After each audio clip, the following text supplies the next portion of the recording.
বাবা সাহেব আম্বেদকর ইউনিভার্সিটি আন্ডারে যে সমস্ত স্টুডেন্টরা পড়াশোনা করেছেন, তো তারা কীভাবে প্রফেশনাল সার্টিফিকেটের জন্য আবেদন করবেন সেই সম্পর্কে আমি এই ভিডিওতে আপনাদেরকে আলোচনা করব এবং সমস্ত বিষয়টা বুঝিয়ে বলে দেবো। তো আপনারা ভিডিওটা শেষ পর্যন্ত দেখতে থাকুন, তাহলে আপনারা নিজেরাই কিন্তু আবেদনটা করে নিতে পারবেন। তো বন্ধুরা, আগের ভিডিওতে আমি আলোচনা করেছিলাম কীভাবে আপনারা ফিজ পেমেন্ট করবেন। তো বন্ধুরা, আবেদন করার আগে আপনাকে অবশ্যই ফিজ পেমেন্ট করতে হবে। তো ফিজ পেমেন্ট কীভাবে করবেন তো সে সম্পর্কে আমি আগে ভিডিও আমি চ্যানেলে দিয়ে দিয়েছি, আপনারা আগে সেই ভিডিওটা দেখে নেবেন। আগে ফিজ পেমেন্ট করবেন, তারপরে নেক্সট প্রসেস যেটা আমি এখন দেখাবো সেই প্রসেসটা আপনাদেরকে করতে হবে। তো সেই ভিডিওর লিঙ্কটা আমি ডেসক্রিপশানেও দিয়ে রাখবো আর আই বাটনেও দিয়ে রাখবো। তো অবশ্যই আপনারা সেই ভিডিওটা আগে দেখে নেবেন।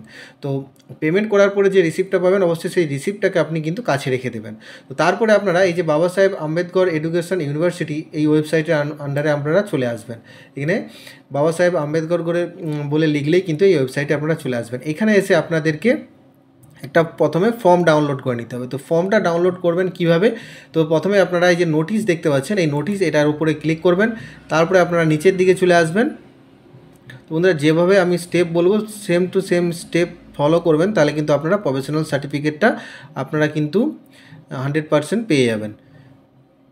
এই যে দেখতে পাচ্ছেন প্রফেশনাল সার্টিফিকেট বলে লেখা আছে, এই প্রফেশনাল সার্টিফিকেট এই পিডিএফ এইটার উপরে আপনারা ক্লিক করে দেবেন। তারপরেই দেখবেন এইরকম দুটো পেজ আপনাদের সামনে চলে আসবে। তো প্রথম পেজে নোটিশ এখানে লেখা আছে, তো এইটাকে আপনারা ছেড়ে দিন। এই যে লাস্ট যে পেজটা দেখতে পাচ্ছেন এইটাই আপনাদের ফর্ম। এই ফর্মটাকে আপনাকে ফিল আপ করে এটাকে আপনাকে মেল করতে হবে। তো ফর্মটা কীভাবে ফিল আপ করবেন আমি প্রথমে আপনাদেরকে বলে দিই, তারপরে কী করবেন সেটাও আমি আপনাদেরকে বলে দেবো। তো এখানে প্রথমে দেখতে পাচ্ছেন application for professional certificate, duplicate marksheet for BEd, MEd, MPhil, PhD, others course. তো এখানে সমস্ত কোর্সের জন্যই কিন্তু এই একটাই ফর্ম, এই ফর্মটাই কিন্তু আপনাদেরকে ফিল আপ করতে হবে। তো এখানে দেখতে পাচ্ছেন 1 নম্বরে আছে আপনার নামটা এখানে বসিয়ে দেবেন। এখানে অবশ্যই ব্লক লেটারে লিখবেন, মানে বড় হাতের লিখবেন। এটা সার্টিফিকেট অনুযায়ী যে নামটা আছে আপনার রেজিস্ট্রেশন সার্টিফিকেটে সেই অনুযায়ী কিন্তু আপনি এখানে নামটা ফিল আপ করবেন। তারপরে 2 নম্বরে আপনার ইমেল আইডি বসিয়ে দেবেন। যে ইমেল আইডিটা আপনি ফিস পেমেন্ট করার সময় বসিয়েছিলেন সেই ইমেল আইডিটা আপনি এখানে চাইলে বসিয়ে দিতে পারেন। তারপরে এখানে 3 নম্বরে গার্ডিয়ান নেম, তো অবশ্যই এখানে আপনি বাবার নাম লিখে দেবেন। তারপরে রেজিস্ট্রেশন নাম্বার, তো আপনি আপনার রেজিস্ট্রেশন কার্ড দেখে আপনি রেজিস্ট্রেশন নাম্বারটা এখানে লিখবেন আর ইয়ার অথবা সেশনটা এখানে আপনি লিখে দেবেন। তারপরে এখানে রোল নাম্বারটা লিখে দেবেন। তারপরে পাস্ট অফ ইয়ার, কত সালে পাস করেছেন সেই সালটা এখানে আপনি লিখে দেবেন। তারপরে complete mailing address, residential address in block letter, তো আপনার এখানে আপনার অ্যাড্রেসটা আপনি এখানে লিখবেন, ব্লক লেটারে লিখবেন, এখানে বলেই দিয়েছে। তারপরে আপনার পিনকোডটা এখানে লিখবেন আর মোবাইল নাম্বারটা এখানে লিখে দেবেন। তারপরে এখানে নেম অফ দ্য কলেজ, আপনি আপনার কলেজের নাম, কোন কলেজে পড়েছেন সেই কলেজের নামটা আপনি এখানে লিখবেন। তারপরে ডেলিভারি টাইপ, এখানে অর্ডিনারি আর আর্জেন্ট দুটো অপশান দেওয়া আছে। তো আমি ফিস পেমেন্ট করার সময় আপনাদেরকে বলেছিলাম আপনি যদি আর্জেন্ট চান তাহলে কিন্তু আপনাকে আর্জেন্টের জন্য 700 টাকা পেমেন্ট করতে হয়, আপনি যদি অর্ডিনারি চান তাহলে সেখানে 500 টাকা পেমেন্ট করতে হয়। তো আপনি ফিস পেমেন্ট কত টাকা করেছেন সেই অনুযায়ী আপনি সেটাই খালি এখানে টিকমার্ক দিয়ে দিলেই হবে যে আপনি আর্জেন্ট ফিস পেমেন্ট করেছিলেন না অর্ডিনারি ফিসে পেমেন্ট করেছিলেন। ব্যাস, এই হচ্ছে ফিল আপ করে দেবেন। তারপরে এখানে ফুল সিগনেচার, তো এই যে ঘরটা দেখতে পাচ্ছেন এখানে আপনি ফুল সিগনেচার করবেন। তারপরে আপনার ডেটটা, আপনি যে ডেটে আপনি সিগনেচার করছেন সেই ডেটটা আপনি এখানে পাশে লিখে দেবেন।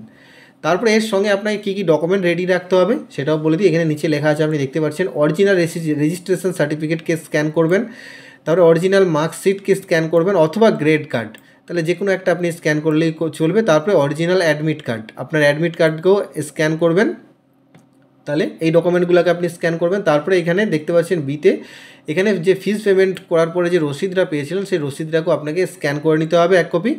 তারপরে এখানে প্রফেশনাল সার্টিফিকেট ফি যদি আপনারা 500 টাকা পেমেন্ট করে থাকেন তাহলে কিন্তু আপনাদের 1 মাস পর্যন্ত সময় লাগতে পারে। আর এখানে যদি আপনারা আর্জেন্টের জন্য 700 টাকা পেমেন্ট করেন তাহলে আপনাদের 7 ওয়ার্কিং ডে মানে 7 দিনের মধ্যেই কিন্তু আপনি সার্টিফিকেটটা পাবেন।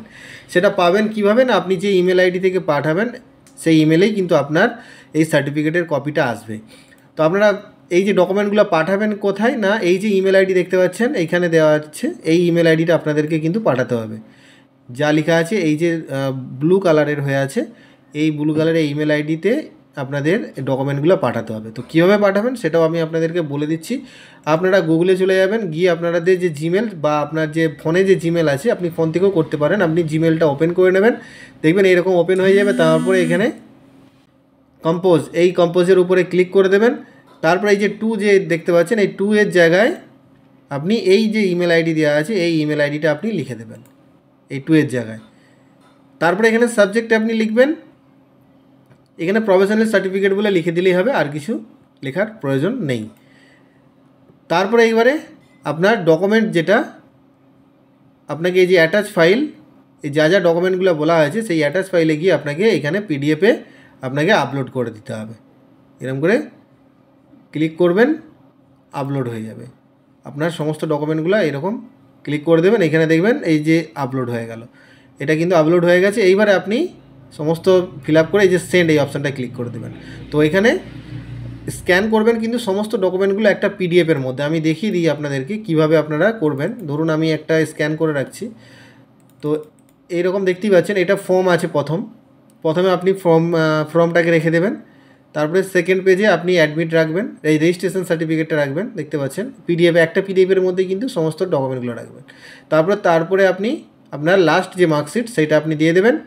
তারপরে আপনার এটা অ্যাডমিট কার্ড, আপনি অ্যাডমিট কার্ডটাকে আপলোড করে দেবেন। তারপরে এখানে পেমেন্ট স্লিপ, এখানে যে পেমেন্ট করেছিলেন সেই রিসিপ্টটা আপনি দিয়ে দেবেন। এই সমস্তগুলো একটা পিডিএফের মধ্যে আপনি স্ক্যান করে নেবেন। আপনি ফোন থেকেও আপনি পিডিএফ স্ক্যানারের মাধ্যমে পরপর আপনি ছবি তুলে নিতে পারেন, অথবা আপনি কোনো দোকান থেকেও আপনি মেশিনের মাধ্যমে স্ক্যান করতে পারেন সমস্ত ডকুমেন্টগুলোকে পরপর। এইভাবে আপনি সাজিয়ে নেবেন, সাজিয়ে আপনি নাম দিয়ে সেভ করে নেবেন একটা। দেওয়ার পরে আপনি এই যে অ্যাটাচ ফাইলে গিয়ে আপনি অ্যাটাচ করে নেবেন। আমি এই যে এরকমভাবে লেখা চলে আসবে, দেখবেন যখনই অ্যাটাচ হয়ে যাবে। তারপরে আপনি এটাকে সেন্ড করে নেবেন। সেন্ড করার পরে আপনি এই যে সেন্ড বক্সে গিয়ে একবার চেক করে নেবেন সেন্ড হয়েছে কিনা। এখানে আপনি দেখতে পাবেন যেটা আপনি পাঠিয়েছেন প্রথমেই লেখা থাকবে। তো আপনার সেন্ড হয়ে গেলে তারপরে আপনি অপেক্ষা করবেন 7 দিন পর্যন্ত, আপনি যদি আর্জেন্ট করে থাকেন। নাহলে আপনাকে 1 মাস অপেক্ষা করতে হতে পারে। আপনি তারপরে ইনবক্সে মাঝে মাঝে চেক করবেন আপনার কোনো কিছু মেল আসছে কিনা। মেলের মধ্যে কিন্তু আপনি আপনার সার্টিফিকেটটা দেখতে পাবেন। বন্ধুরা, এইভাবে আপনারা এই প্রসেসটা আপনারা ফলো করুন, তাহলে কিন্তু আপনারা সার্টিফিকেটের জন্য সহজেই আবেদন করতে পারবেন এবং সার্টিফিকেটটা খুব সহজে আপনি পেয়ে যাবেন। তো দেখা হচ্ছে পরবর্তী ভিডিওতে। ভালো থাকবেন, ধন্যবাদ।